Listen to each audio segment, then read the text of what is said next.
Most gym owners I speak to think that they have a leads problem. They don't. They have a control problem. A leads problem means that not enough people are finding you. Not enough traffic. Not enough inquiries coming in.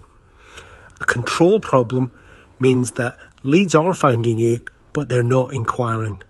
Here's how I diagnose this with gym owners. I ask them 3 simple questions.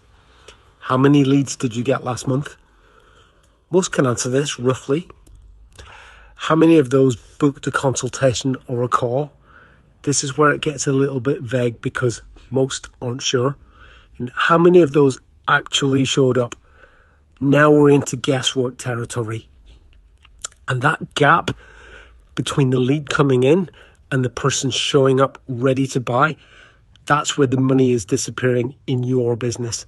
Not because of bad marketing, but because of an absence of a system between the 2 points. More leads does not fix that gap. It just makes it bigger. Now, here's why this matters specifically in 2026. Because the marketing landscape has shifted. Meta ad costs are massively up and organic reach is massively down. AI is changing how people search. The businesses that grew by throwing money at ads and hoping for the best are now finding it harder to make these numbers work. The businesses that are doing well are the ones who looked at what they already had and they asked a different question. Not how do I get more leads, but how do I make better use of the leads that I'm already getting?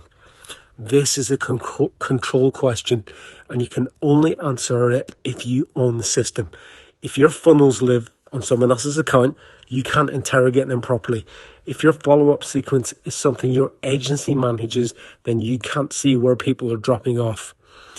If your website was built by someone who is no longer around, or who charges a massive amount of money to make changes, you can't change the headline to test something different because ownership gives you visibility and visibility gives you control and control gives you the ability to improve and get better. Without that, you're flying blind and you're hoping that the results change. The gym owners that I see growing consistently right now, they're not doing anything exotic. They're not running some new platform or some clever hack. They know the numbers, they own their systems, and they improve what they can see.